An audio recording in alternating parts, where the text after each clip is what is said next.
Hi, everyone. I'm Heather Sky McField, and I'm here at Suede with the Young, Gifted, and Black Entrepreneurial Awards. And I am so lucky to have a former 2008 award recipient, Khari Edwards. Welcome back. Thank you so much. You know, Carl caught me while I was having dinner, and I had no choice, but I'm here. And I'm happy to say that thanks to Carl, that was my first honor as a business professional, as a government worker, and it's something that remains with me to this day.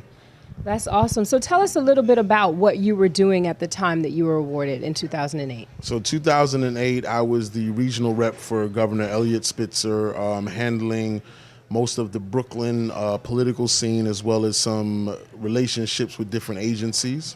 At that time, Carl found it in his graces to acknowledge what I've been doing, because I was in politics prior to that for about 10, 12 years. And he asked me if this was something that I would be interested in, and I was taken back. And part of what we did also, the person who was my boss at the time was Lorraine Cortez Vasquez, who is now the Deputy Vice President of Emblem Health, but at the time she was the Secretary of State. And we came in as a combo package and did it, you know, as I thought we were the first, but apparently we were the third, but it was still a great honor, and we thank Carl for that to this day. There are so many things I can ask you based on what you just said, but of course, no one is going to forgive me if I don't ask you what it was like to work with Elliott Spitzer at that time. Yes, so Elliott Spitzer was probably one, or could have been one of the greatest governors that New York State has had. He had a fetish, much like we all have, I'm sure, but not to that extent. It's unfortunate how his political career went, but he is somebody who paved the way for a lot of great things for New York State that Governor Cuomo's doing now. Again, unfortunate what happened to him, but he led the way for a lot of young African-American, Caribbean-American men and women to have an opportunity to do things in the state. Lorraine Cortez Vasquez obviously is a Latino woman, so he opened up a lot of barriers that we had as minorities into the state of New York. And if you look around now, it's a lot of us, not only legislators, but just folks in the business who've had that chance thanks to Elliott. See, a lot of us didn't know that. Well, tell me how you started out in the political arena. It was very interesting. Nick Perry, Assemblyman Nick Perry, Jamaican descent, was my first boss in politics back in 1996 or 7. I did a basketball tournament called Pick and Roll at not Brookdale, I'm sorry, that's where I work now, at Medgar Evers College. Okay. And he asked me to do a basketball tournament for him at Wingate High School.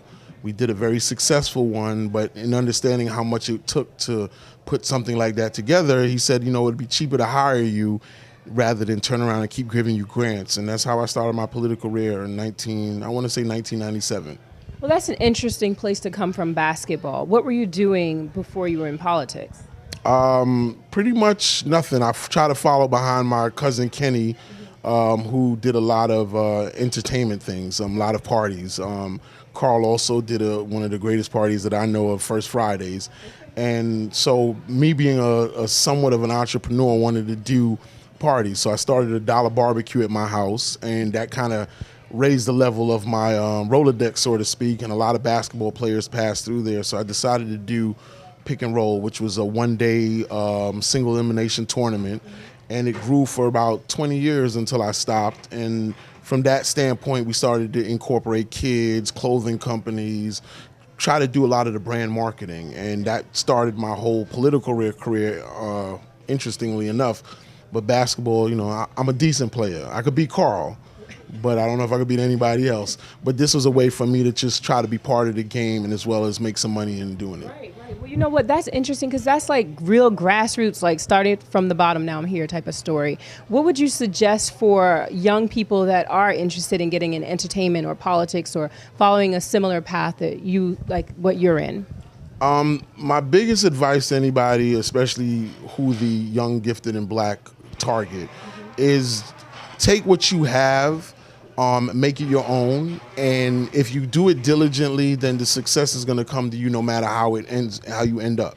So right now I'm in healthcare, which I never thought that healthcare would be part through politics, but It came from a place of, basketball as an exercise, as a sport. So what I just basically say, if you have a dream, it's not stupid. It's not uncommon. I joke and say no idea is an original one. The only thing original about it is how you make it. And I think that, if you have a niche in this business, then you do it. And once you do it, I think that even if that's not where you end up, it opens up so many doors for you. So what are you doing in healthcare now? So I'm the vice president of Brookdale Hospital. I'm in charge of business relationship, government relations, marketing, public relations, a little bit of everything. I was the first African-American, Caribbean-American person of color in the history of the hospital. Right now we have 8 vice presidents who are of not only West Indian but minority descent. But it was something that opened up the door because I understood people and relating to people and what the hospitals need. Hospitals are much like everything else. I call it a used car salesman, right? If you have a good product, they're going to continue to have customers. If you have a bad product, they're not going to come to you. So my job was to show folks that Brookdale Hospital wasn't Kildale or anything of that nature.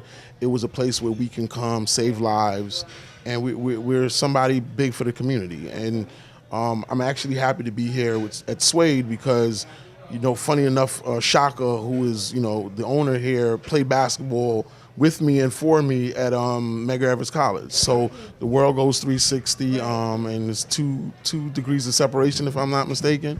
But so now we bring a group every month here to support Shaka's business from the hospital. So that's how we give back.